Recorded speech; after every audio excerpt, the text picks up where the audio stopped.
Hang on just a second. Let's see. All right, so here's that level loop. I just want to show you the key. And you might remember last time we just kind of went over this pretty quick, and I don't know. So with that level loop there, you want to work your way down through it. I got down to 219.11. It's supposed to be 219.09. Okay. Then you do a page check, add up all the back sites, all the force sites. So the original elevation, 219.91, plus the sum of the back sites minus the sum of the force sites. That comes out to be 219.11, so that's all good. All right, so that checks out. Error closure is the difference between what you got and what it's supposed to be. It's 200ths. Acceptable error closure was 0.02 times the square root of 3, which is 0.0346. That's greater than the 200ths, so that's okay. And then the correction would be a negative 200ths over 3. It's negative 0.0067.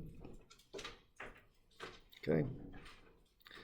So that first elevation stays what it is. The second one, you take away 0.0067, which is negative 0.01. It's 218.04. And then 0.0067 times 2 gets you 217.88, because that's negative 0.0133. And then the last one, you take 200ths off, which gets you exactly where you should have been. Okay. So there's the level loop. Doing all right with that? Okay. Okay, the grade staking, you want to get the grade negative 0.0287. So be sure to take it out that far. If you don't, you get rounding errors.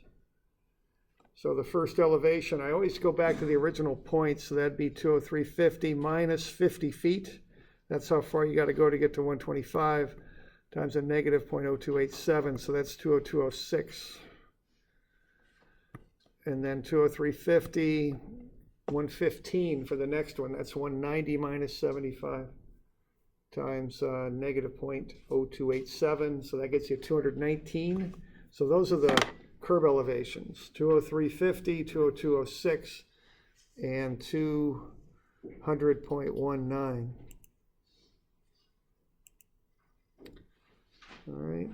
And then the rest of it you do with the level loop. You take 205, add 698, get 211.98. That's the elevation you use to do the rest of the work. That's the HI that you use. The HI doesn't change because the instrument doesn't move. Take away the force site, you get 203.62. For the first one, it's 75. Take away the 203.50. That's a cut. You're going down 1200ths. 211.98 minus 9.84 is 202.14. Going further down to 202.06 is a cut of 800ths. And then 211.98 minus 11.9 is 200.08. Minus the 200.19, that's actually a fill because you're going up. So you write up the lath, 5 with a circle because you're offsetting 5, C for cut, 0.12, that's what I was looking for. It's 2 TFOC, top face of curve at 0 plus 75. Good with that? Any questions?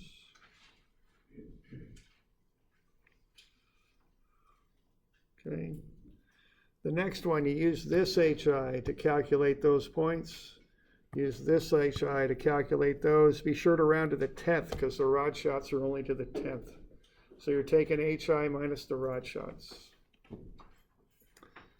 Okay. Once you've got them, you've got the rod shot. These are the elevations. That's actually left. So the ones to the left are actually negatives. They're not written as such, but they are. Okay. So when you do the cross sections there, you set 0 right down the middle, and then you just put those offsets where they should be, negative or positive, and then put the elevations in there. So that's 205, 204, 203, 202, et cetera, 201, 200. Okay. So that's how that works. We got any questions on that, the cross sections?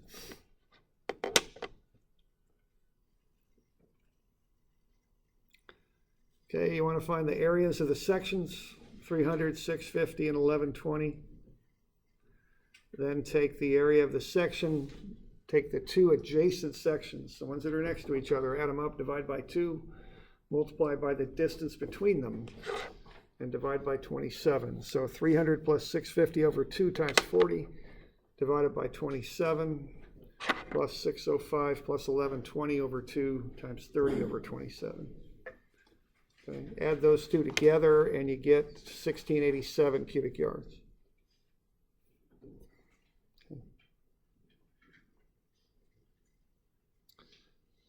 Okay, you offset the hubs so you don't dig them up when you build the pipe, okay? Because if they're right over the pipe, you'd excavate them when you dug the trench for the pipe. You rock the rod towards the instrument and away, and when the rod is perfectly vertical, that's when the lowest number is up near your line of sight. So you take the lowest reading. Your left thumb is what the bubble will follow, okay? So the bubble moves the same direction as your left thumb moves.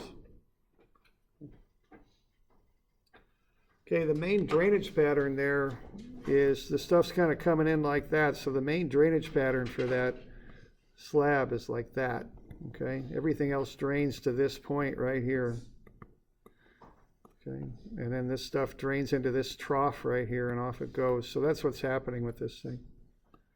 Okay, so the main drainage path is shown there in the solid line.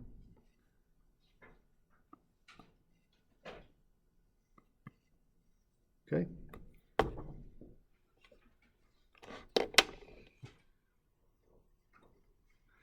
Okay, an error is the difference between what you measure and the actual value. Systematic errors add up, random errors are plus or minus. So systematic errors are more dangerous because they accumulate, they add up over the course of the survey.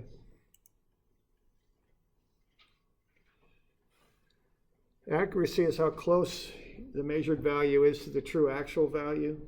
Precision is how repeatable your measurements are. The tape was more accurate in our lab, and the GPS was more precise. The reason we don't use latitude and longitude is it's just too difficult to work with. You can't really calculate the distances that you need very readily. So we use an XY coordinate system for a construction project. Okay.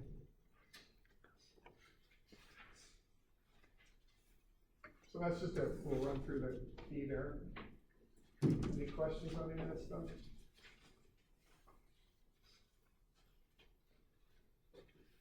Doing okay?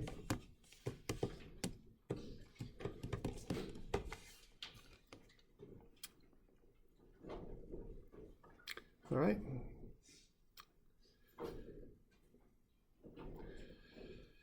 Well, on to the next one then. So let's look at coordinate geometry and radial survey. Okay. Let's have a look at this.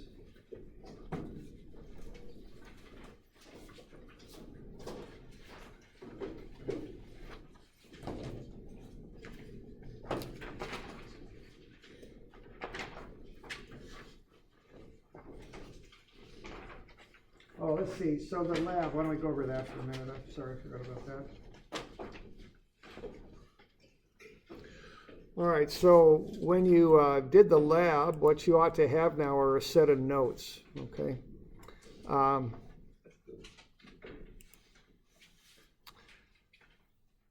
let's just have a look at this so we kind of understand this. So what you did out there was a traverse, okay? So you measured the angles and distances on that triangular figure very precisely, or as best you could.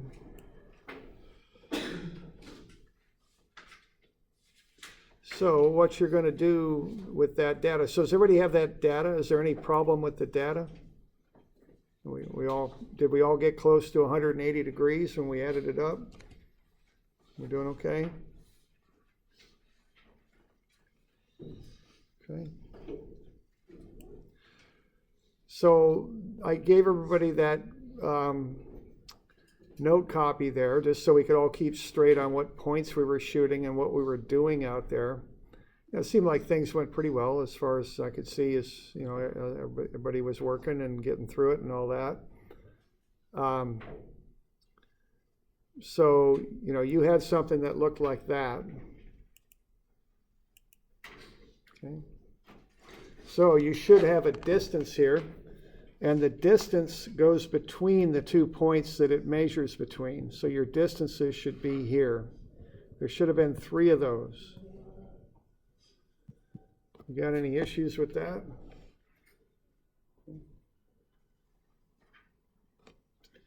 Okay, you should have, if we're good with that, we should have taken then an angle at each one of those points. The angle goes across from the point because the angle is at a point. There's one vertex point where you set up the instrument. Okay, so you should have had a single angle, you know, whatever that was, say 40 degrees, 20 minutes. You should have had a double angle, so that would have been, let's say, 80 degrees, 38 minutes, and then you should have had an average, which in this case would have been 40 degrees, 19 minutes. Okay. So did we all get those? And take the average angle? You doing all right with that? Now you use the average angle and then you add them up. So let's say you had 40, 19, and then we had 90, 30. And so that's 130, 50. So then let's say we had 49, 08.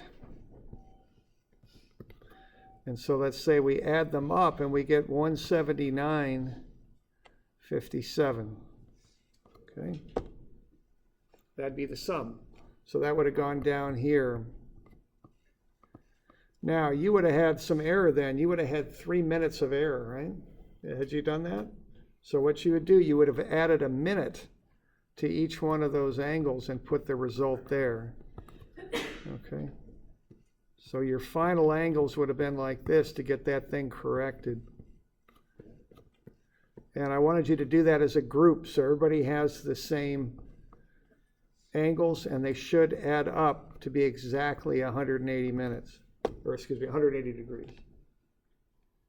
So we good with that? And that should have been done as a group because I can't check 24 different sets of calcs. I want 7 sets of calcs from 7 different groups, okay? All right, we good? Okay. So we got no questions, all right? Okay.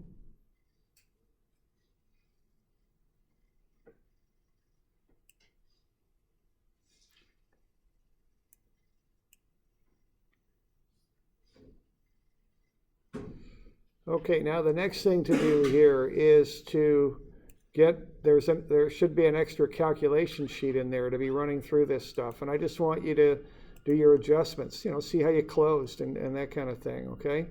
So your notes ought to look like that for starters. Your first point is 1,000, 1,000.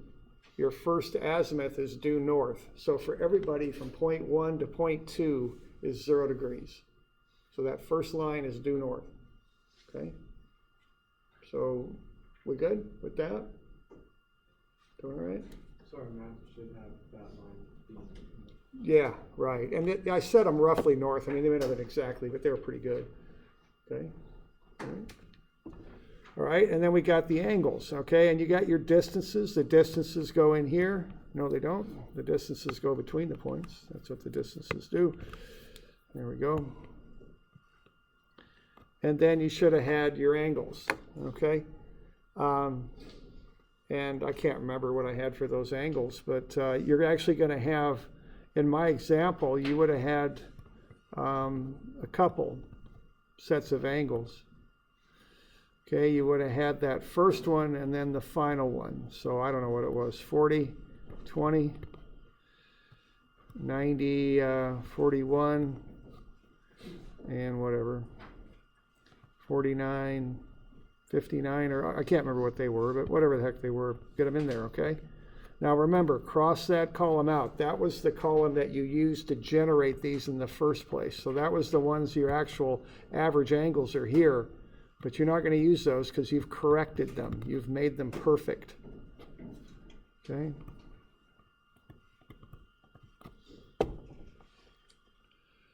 Okay, now if you had an uneven error for your minutes, not a factor of 3, just arbitrarily decide how you're going to adjust it, okay? I mean, don't start going into the seconds on those angles. I don't want to do that. Just adjust them to the nearest minute and just decide how you're going to do it. It's a little bit arbitrary if that didn't come out evenly. Doing that, okay? Okay, so now your first line goes from 1 to 2, I think, and that's due north. You've got that angle there, which, let's see, that's at 2, looking at 1, turning this angle. In my instance, that's 40-20, right? So what am I going to do with that? The instrument was here, and you know what? I've got the wrong angle in there, don't I? There we go. 90-41 is the one I want. There we go. So that's 90-41. Now for everybody, going this way is due north, but we're going to put the instrument here for that first calculation you do. So which backside azimuth are y'all going to use?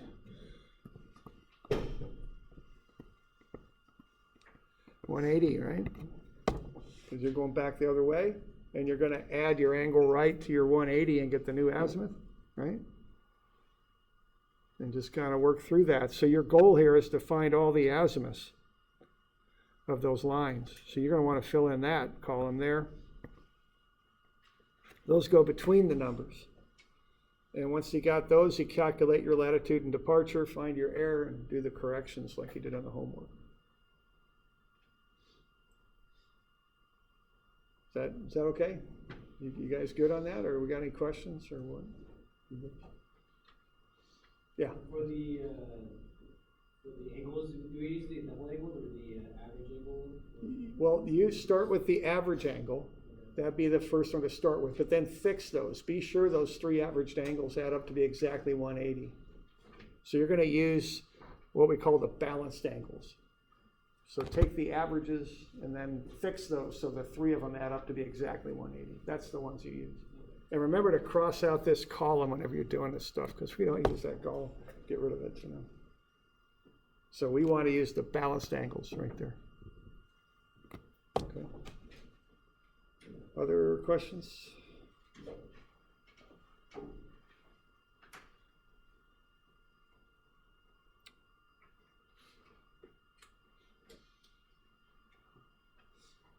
Okay.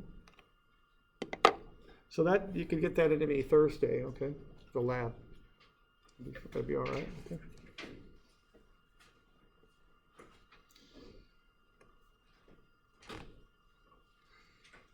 All right. So the next thing we're going to do here is mapping in COGO, as it's called. COGO means coordinate geometry, is the meaning of it.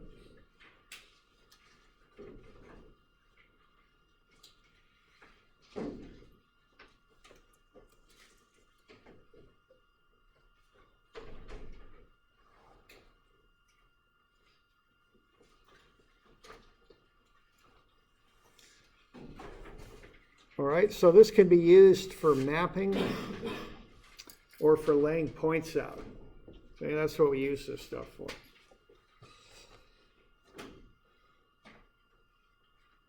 Okay, now the first step in doing a project is to establish what you call your control. Okay, your control then are elevations, and we're about on page 911 is where we're at. Okay.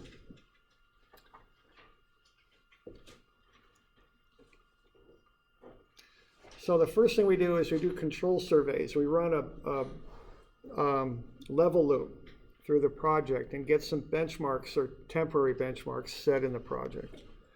And then we also might do a traverse through the project to set some horizontal control points We also might do that with GPS these days.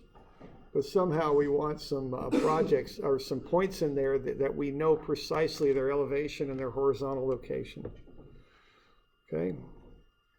So this is 914. So what we do is, the first thing we do is we set control points. And that's just what you call it. You call it setting your control.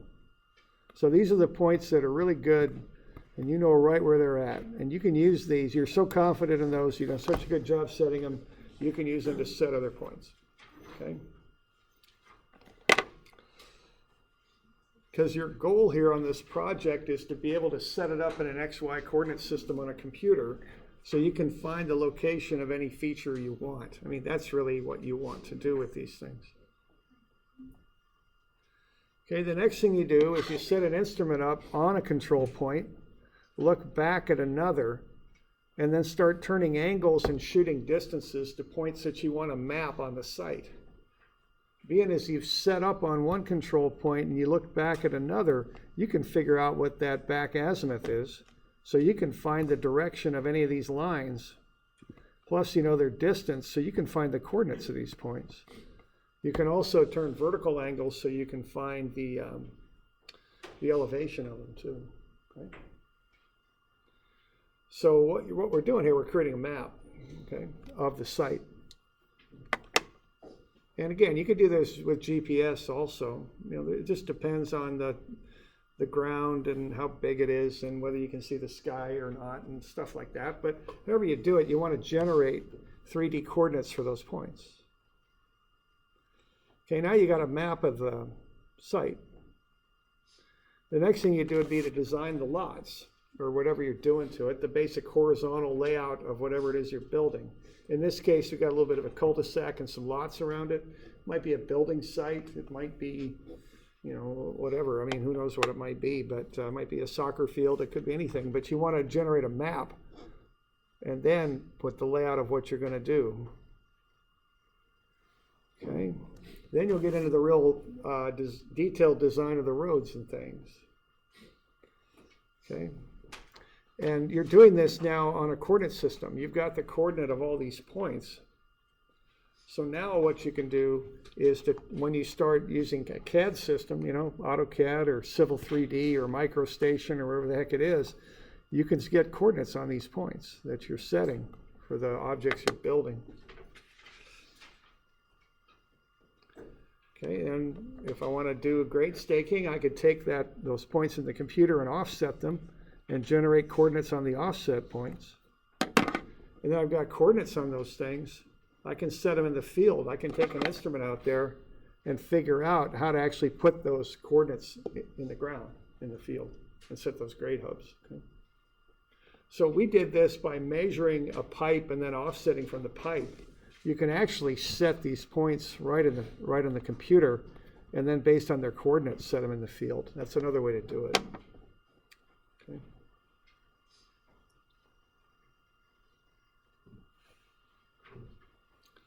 Now the basis of this is just coordinate geometry, and I think you've learned this in the math classes you've had.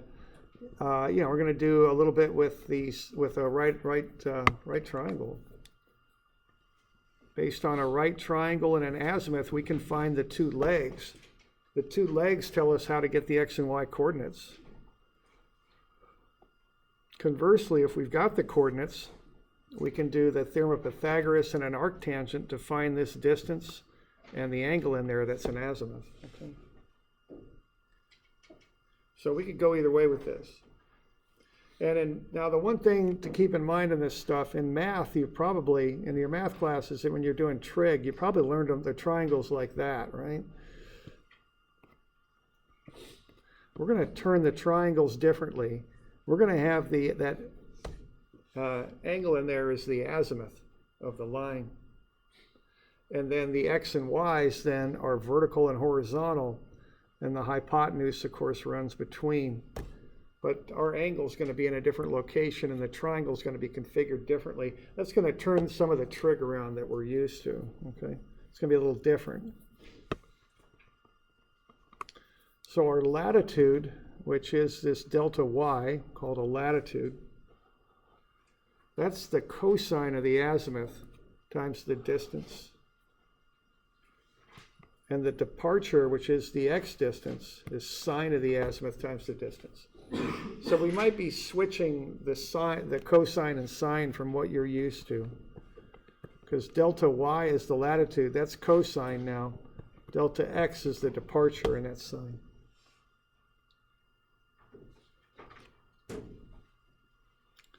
Okay, we can also find the distance by taking y squared plus x squared, which is based on the coordinates.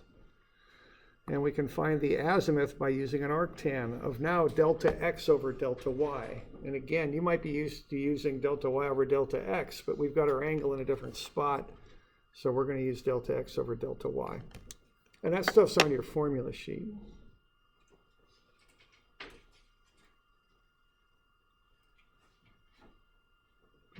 Okay, so an example of how to find an azimuth and a distance is shown there.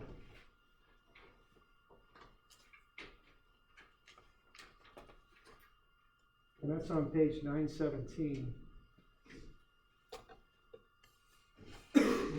So if I got 2 points, C and A, and I want to find the azimuth between them and the distance, I'll use those coordinates first. Now keep in mind, we're doing surveying here. So that's a northing and an easting, which is a y and an x. It's different than mathematics and how they do it. So we're going to subtract off the y's and get delta y. And then we'll subtract off the x's and get delta x. Okay, so there's delta y. It's 15. And then we'll get delta x also. 58.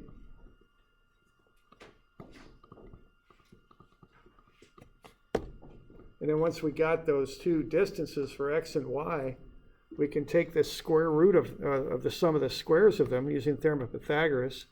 Find the distance. It's 59.91 feet.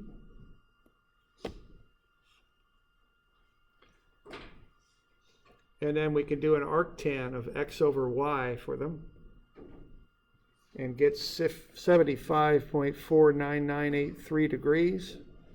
75 degrees times 0.49983 times 60 minutes gets to 75 degrees, 30 minutes. So there's our azimuth and distance between C and A. Okay. So that's the basic mathematics of how to find that distance and angle. We already done some of this earlier in the term. Okay. So we got any questions on that so far?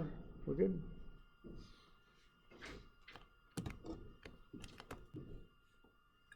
All right.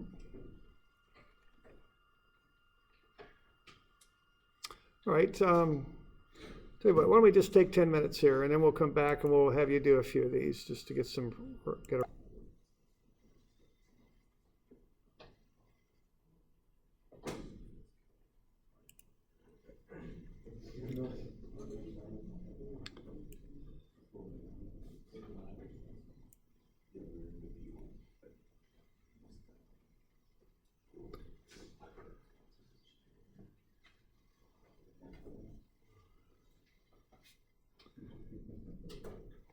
All right, let's look at doing one of these. Say we're on page 918. And I've got a map there. So let's say let's look at this thing and interpret what this means. Okay. So this little symbol here means a survey instrument.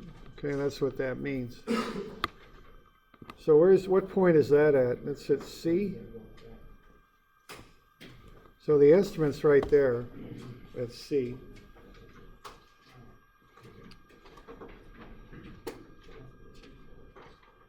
And that might have got copied a little crooked, I'm not quite sure. Did it? Yeah, okay, it kind of got flipped. It's before 9/17. It's before 9/17, thanks. So it's a little bit out of order, but there it is. So I got a bunch of maps up there for you.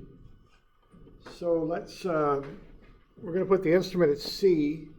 We're going to back site A. And we want to know, what do we got to do to force site B, okay? Because when you're on a construction site, you know, you're out in just a field, you know, you don't really quite know where you're at or anything. You need somebody to kind of tell you what to do out there, or some software to help you figure it out or whatever. So we're going to back site A, like that, and we're going to force site B.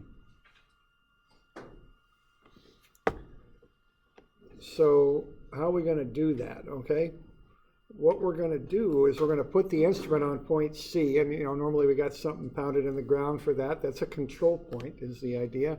We got a hub or something in the ground to mark it. We also got hubs at A, but we don't have one at B. So we want to figure out how we're going to set B here. So we're going to set the instrument up over the hub at C. We're going to send a person with the rod back to A, and they'll set the rod up on A, and we'll look back at it, and we'll zero set, okay? So now we got 0 in the instrument. Well, what we got to do is we got to figure out how do we get to B? What angle do we turn, and what distance do we shoot to get there, okay? So that's what you can do with these calculations here. So we already know the azimuth from C to B is, what is it, 75/30? We just figured that up. Why don't you find the azimuth there from C to B? Okay, and just use that guide on 9/17, just use that as a guide to how to walk through this. Really what we want are the azimuth and distance from C to B is what we want.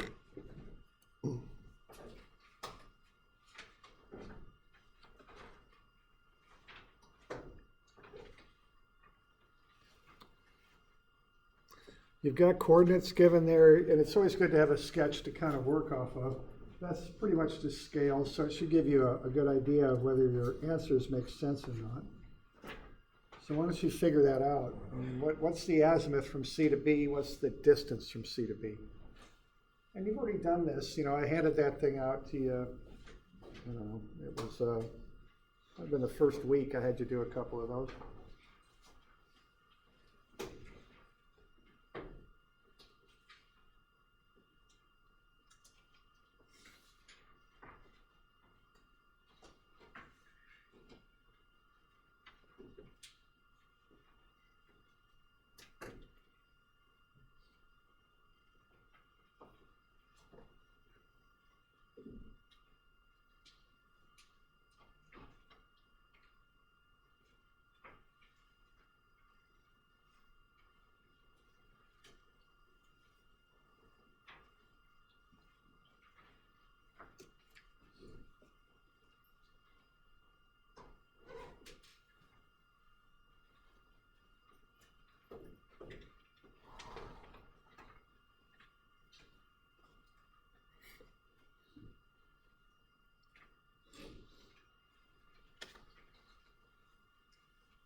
Okay, so get those coordinates there and get the difference between them. Because what you're doing, you're making a triangle out of this thing. So you want to get the x and y legs of the triangle. You do that by subtracting the coordinates. So you do it.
So the question is, how we go from C to B. So if you're going from C to B, you take B minus C is how you do that.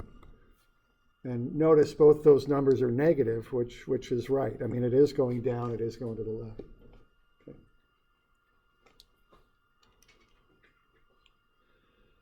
So then we take X, do this square root of sum of the squares.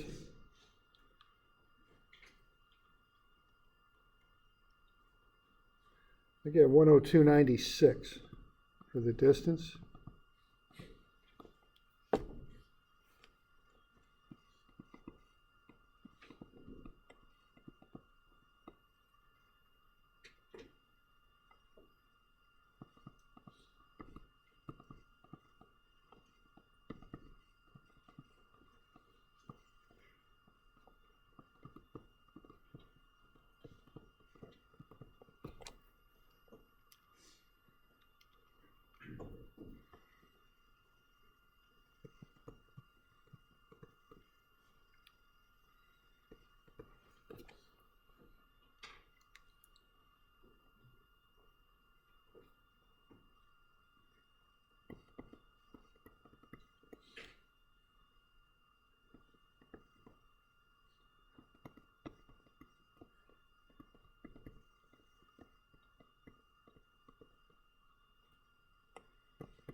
That's what I got so far. Y'all been okay with those calcs there? Do I got a problem there? I think I do.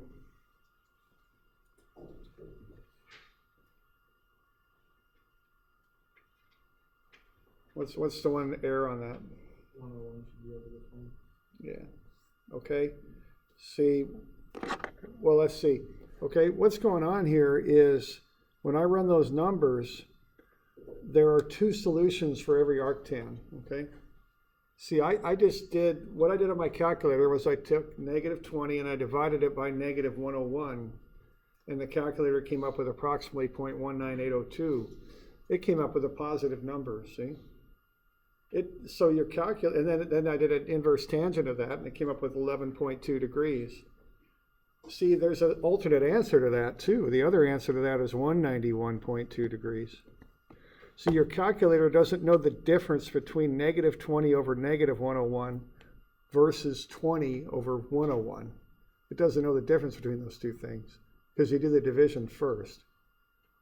So it'll just kick out an answer, and the answer is always in either quadrants 1 or 4, okay, on the XY coordinate system. So you got to look at it and make sure it's pointing the right way.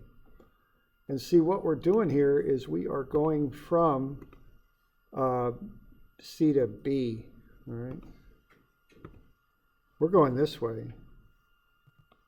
And if I just think of a compass, 0, 90, 180, 270,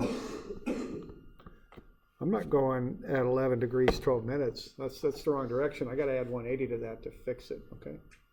So you got to watch that when you're doing these arctans. Just be sure they're pointing the proper direction. You might have to adjust them by 180 because your calculator just isn't smart enough to know the difference between the two different things. See, it doesn't know the difference between negative 20 over negative 101 versus positive 20 over positive 101. So you have to fill that in. And just look at it and be sure that you're pointing the right direction. Okay. So really what we want is we want to add 180 to that. And we want 191 degrees, 12 minutes. Okay?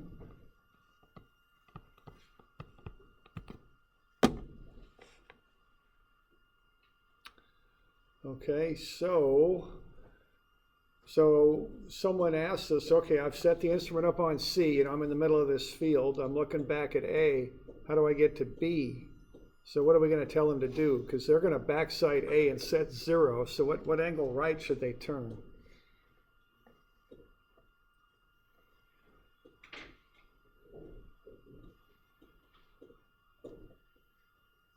So if you got the instrument at C and you're looking at A, how do you get over to where you need to be?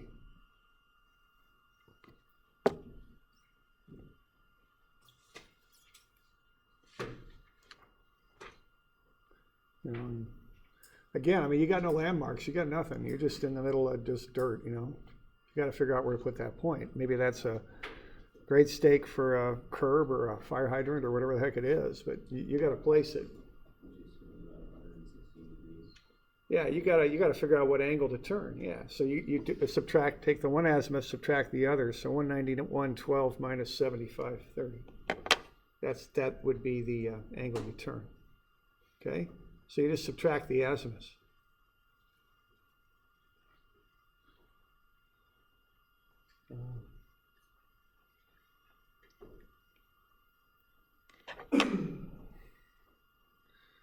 So this is called coordinate geometry. They call it COGO for short.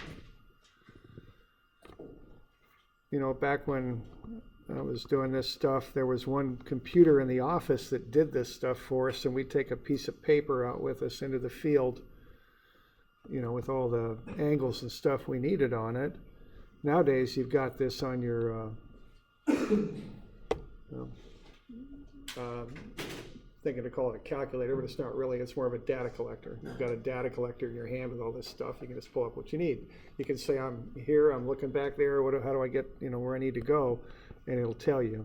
And the way it'll do it is it'll take this 191.12, subtract off the 75.30. It'll change that to a 0 and carry that over. So 42.5, is it 115.42, I think? Okay, that's the angle right, okay?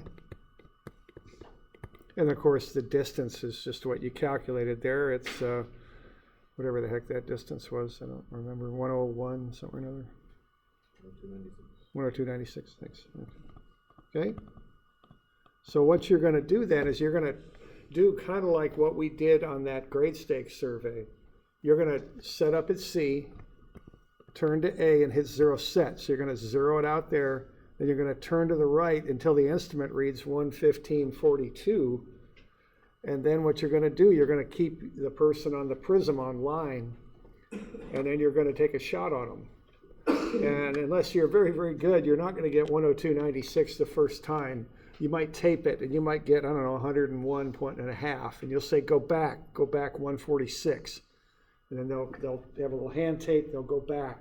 And then you shoot them again, and maybe this time you get 103.12. You'll say, come to me, 1600ths. And, you know, they'll just stay on line, and it's called wiggling in, you know. Now, people that are good at it and do it all the time can knock it right out. People that aren't good at it take a while to wiggle it in, okay? And so you just kind of keep working and get that point set. A couple of you, I remember, it's kind of common, there's that tracking mode on those instruments sometimes. It'll just repetitively shoot over and over again. I remember one crew, I just had to shut your instrument down. It was doing that. Can't remember who that was, but that's made to wiggle in. See, that takes a shot periodically, so you kind of move your prism in and get it right where it's supposed to be. Okay. All right, so you know you have this whole. So the deal is you kind of have this back and forth that happens on these projects. You've got it designed on a map in AutoCAD basically with coordinates on everything. But you need to set those in the field. You know, you got to put hubs in the ground where they're at. You know, there's no magic way to do that. You got to have you got to know what angle to turn, what distance to shoot. And then also you turn this distance and shoot angles and measure distances and stuff, 2 points. You take that back into AutoCAD and plot the points to make maps. You kind of go both directions with it, you know. Sitting out in a field is a lot different than being on a computer. You know, you have to go back and forth between the two to get these projects designed and all that. Okay. So are we good with that?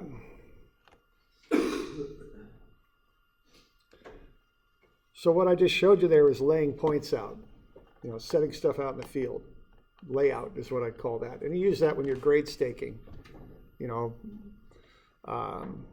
We just set up on a control point, backside another, and just keep turning angles right and shoot, and wiggling those distances in and set all the hubs you need for your project,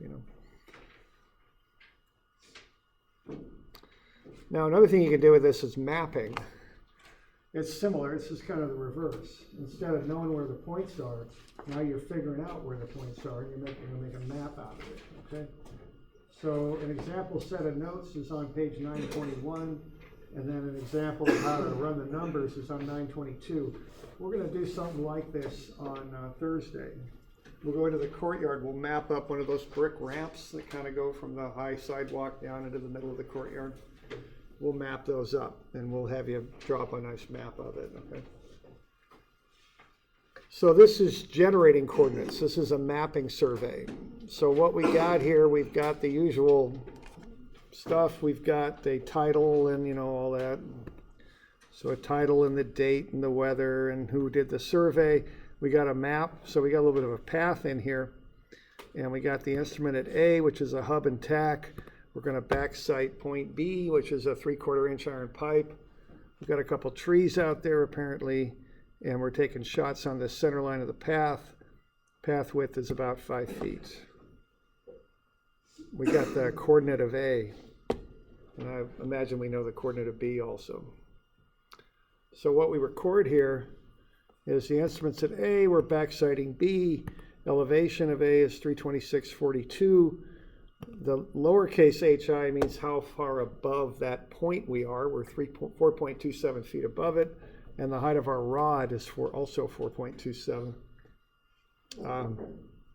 Yeah, I think we give a little help there. Okay, thanks.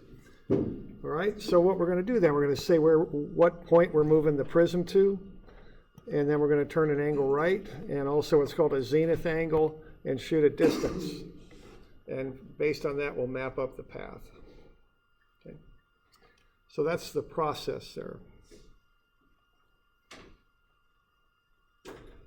All right, so let's look at just how you'd go about doing this stuff. Okay, now, and this is on page 922. So we got the instrument at C, we're going to backsight A and foresight F. Okay.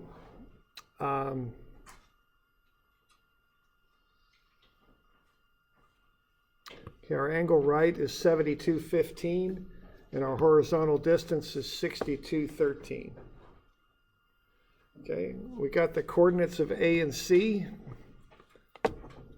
Instruments at C, backsight A. We already did these, but we'll do them again. We got our northing, our easting. We subtract and get the distances from C to A. Those are X and Y distances, so it's 15 feet this way, and then 58 feet the other way. Okay, we do an arctan of 58 over 15, we get 75.49983, which comes out to be about 75 degrees 30 minutes. Okay, so plus 0.49983 times 60 is 30. So 75.30, that's our backsight. Okay, good with that? Okay. Now we turned an angle right to get to this point F. So we're going to take our 75.30, add the angle right to it, 72.15. That'll get us our azimuth, okay? 147.45. Now I want to trig that out. See, I want to get the two sides of this so I can figure out the coordinate of F. So I'll take that 45 and divide it by 60. That'll get me a decimal angle, 147.75. Okay.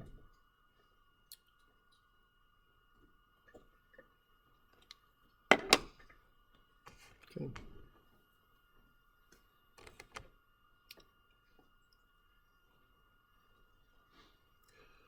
All right, so I've got a distance that I shot. I got that from the instrument, and I got this angle right. So I used the angle right to get the forward azimuth from C to F, and I got the distance, 6213.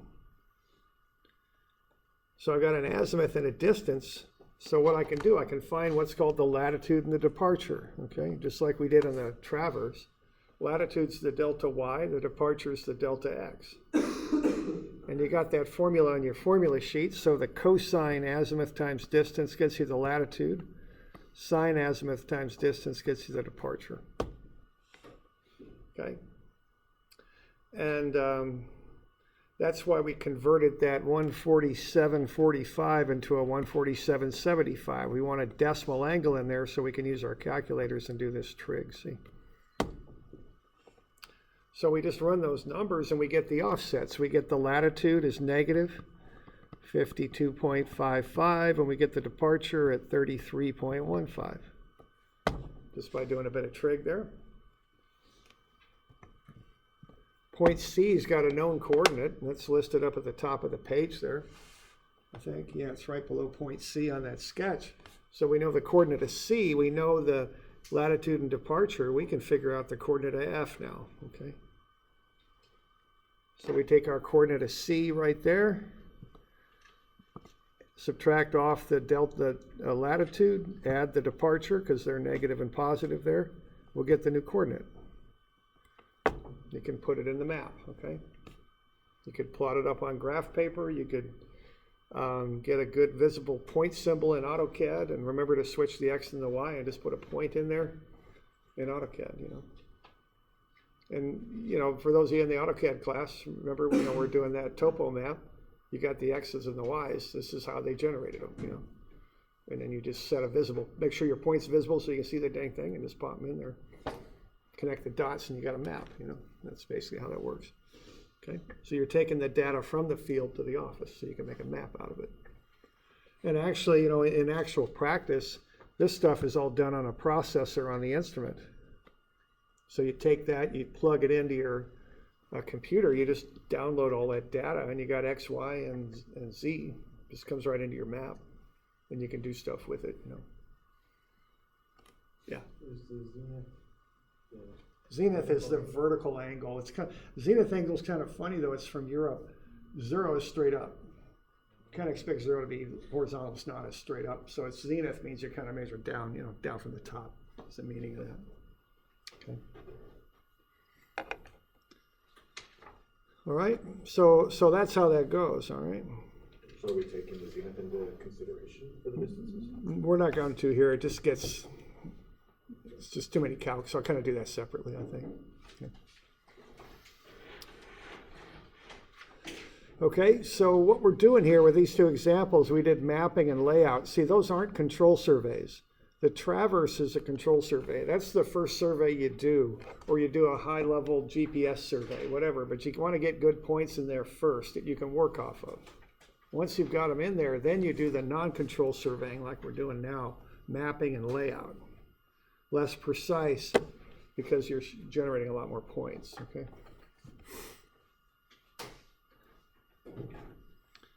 All right, why don't we have a look at one of these things here? I'm gonna have you do a little homework for mapping. We got a bit of time, so let's have a look here. So I'm gonna have you do 941 and 2. Those are just finding some distance and azimuths and angle rights and stuff. And then I'm also going to have you plot up this pond on 951. So why don't we have a look at this? So we're going to make a map out of this. And you know, you could do this in AutoCAD if you wanted, but I also gave you graph paper to do it too. So however you like is fine. Okay. So what I've got here is a data sheet, 952. You know, a lot of these calcs are pretty standard things, so we often like to set up kind of a data sheet. We can just kind of work right through it and get everything plotted up. So let's see how this will go here, okay?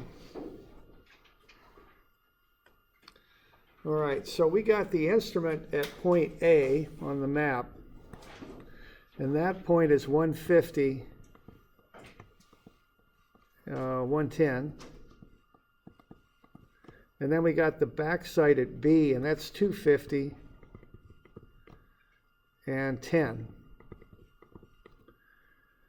So what's the back azimuth here? When we're looking from A to B, what angle are we looking at as far as azimuths go?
Don't get negative 45 on that?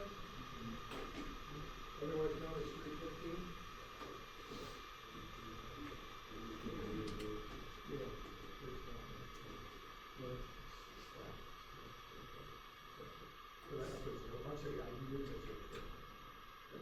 Good with that?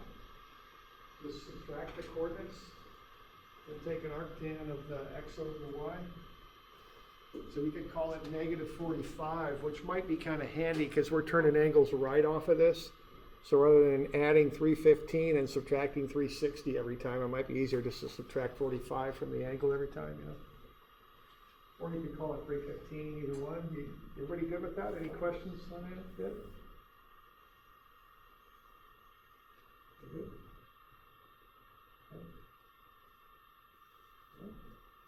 All right. Okay, now I got this little calculation sheet, you know, and we would like to do things like this. Keeps everything straight. It just makes things go a little bit easier. Okay, So what do we got? 250, 10, and 150, 110. So the instrument is at 150, 110. Backside's at 250, 10. Backside azimuth, I'll write them both down here. So negative 45 degrees, 00 minutes, or 315. You know, use whichever one is easiest for you. That makes the math easier to do, the calc's easier to do, all right? We okay with that? Okay. Okay, now the stations. So we're gonna go station 1. Station 1, we're turning off of that at angle right of 90 degrees, flat.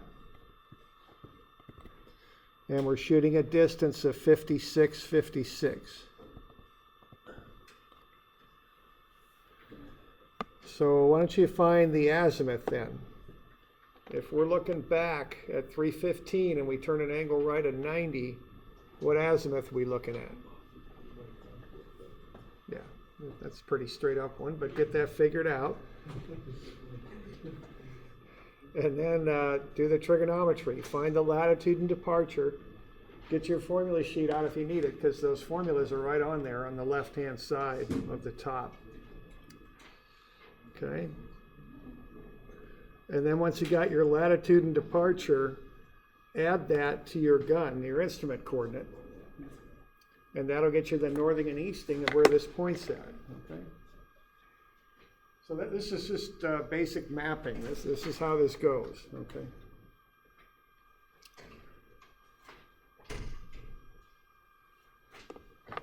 Okay. So first thing, figure out that forward azimuth. You're looking back at 315 and turn a right of 90. Where you at? And then get that forward azimuth and do sine and cosine of the azimuth times the distance.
So y'all getting a forward azimuth of 45 degrees? We're looking back at 315 and we're turning 90. Y'all okay with that? We're turning angles right here. And then you just see the trigonometry from there. You know, you got the sine and cosine times that azimuth times the distance, and that'll get you the latitude and the departure, as they're called. I'm not quite sure the origin of those words, but that's what they call them. Latitude's Y, departure's X. Or it might be better to say delta Y and delta X. And again, they switch the normal mathematical stuff you might have learned. Y first, then X is how surveyors do it.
We're getting 40s for the latitude departure. Then you add that to where the instrument's at, because the instrument's your starting point. So you add that. And you end up at 190, 150. Doing all right? Okay. And you just repeat this process. Okay. You got a partial key there on 955.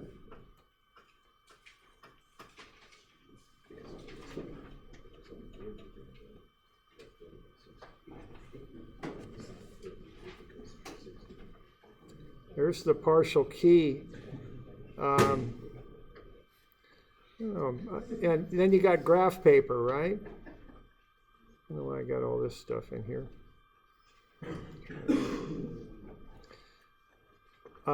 So the graph paper is on page 953. I think the scale on this is 1 to 50. I'm pretty sure. Yeah, 1 inch to 50 feet. Now, some of you people that run CAD a lot, you could just do this, if you prefer, you could do it in CAD, but you don't have to, I don't care, whatever. If it's easier for you, you can just knock them out in CAD and plot them up, whatever. And so plot up that first point. Now that lower left-hand corner on page 953, and unfortunately I don't have a copy of this to show on the slide, but it's just a piece of graph paper. It's meant to go sideways, of course. This is how we're going to make the map. That lower left-hand corner is 100, 100.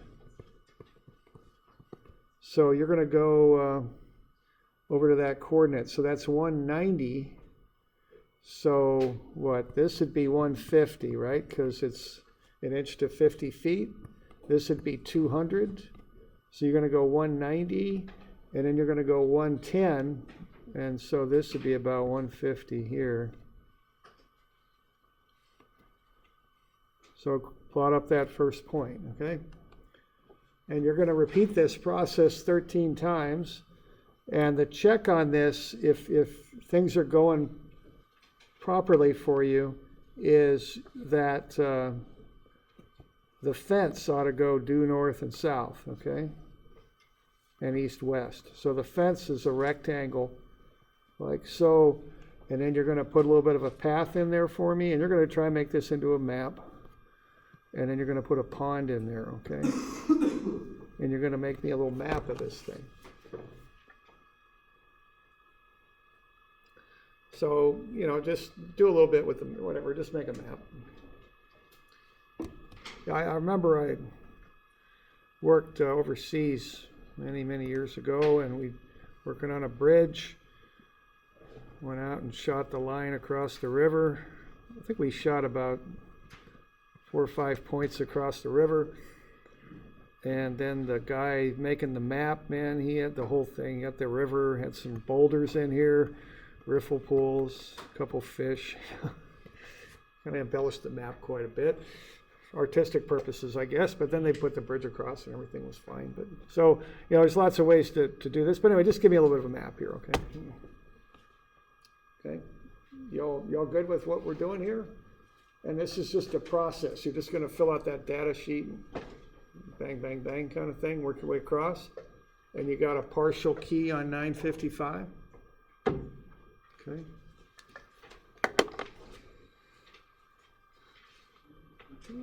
So we good with that? We got any questions anyway? Okay. Now the lab, what we're going to do here for the lab is we're going to, let's see.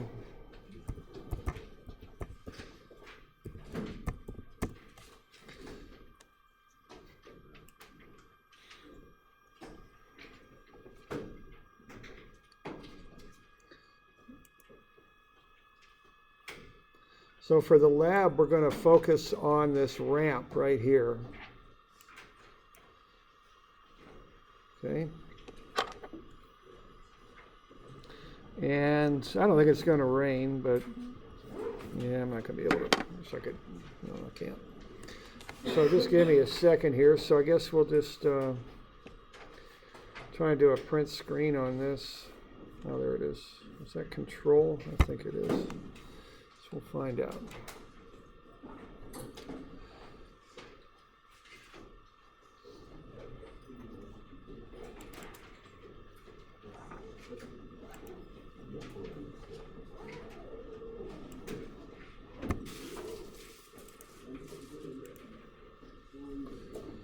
There we go. Okay, so there's where we're going to work at.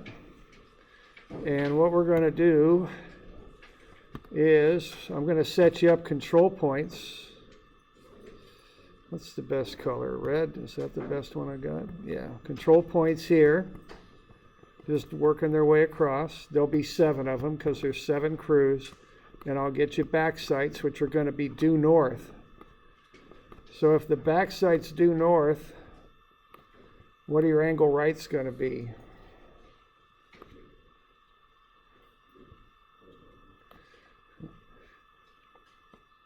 I think they'll be azimuths, okay? So they'll be nice and straight up. If your backside due north and turn an angle right, you got an azimuth all ready to go there, okay? So they'll be azimuths. Then we're going to have, you know, whoever's going to be running around with the rod, and we're going to have you pick up some points here. A couple points on this little planter thing here. I don't know, I can't remember what all I have you pick up, but there's the fountain too, which I didn't really get here. But we'll pick up the fountain and we'll just keep turning angles right and shooting distances to these points. And we're going to make a map of the ramp is what we're going to do. So for your crews, why don't you get yourself a party chief? We're not going to double the angles. There's no, you know, this is a mapping survey, so we don't need that level of precision, okay? So we're just going to turn single angles, shoot at distance, and we're also going to fiddle with that toggle key on the distance so we can get a vertical distance too, because we're going to be up here. I can't do that. I'd have to do. Well, we'll get to it later, but I don't have the pen going right now. But anyway, we'll get this worked out. But we're going to get the elevations of those points too. Is what we're going to do. So we're going to figure out their X, Y, and their, which is a northern easting and an elevation, and you're gonna make me a nice map of that thing. And that'll be the lab. So let me list the assignment here. I'm not quite done yet, and I do have a couple minutes, so let's see. Let's kind of move ahead here for just a second. There we go. There's a nice map of that lab like I'll like, okay? So this is kind of an AutoCAD one. Someone, a little drafter there, did that. Inch to 10 feet. You know, there's the ramp. Got some bricks in there. We like that. Got a couple trees. Fountain over here. All that good stuff, okay? North arrow, etc., etc. All right, so the official assignment here is to do a few things. So let's see what all we're going to do here. We're going to do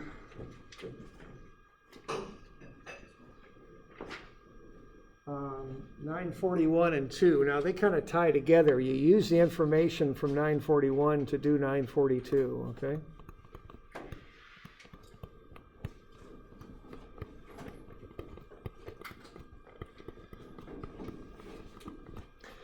And then we're going to have you do the rest of that mapping and get me a map. So this is actually 951 is where it starts. That's the data. 952 is the sheet that you're going to turn in. You're going to give me a map on 953. 955 is the key. So I guess I'll just do it like that, and then you'll turn in the calculation sheet, which is 952, and the map, which is 953. Okay.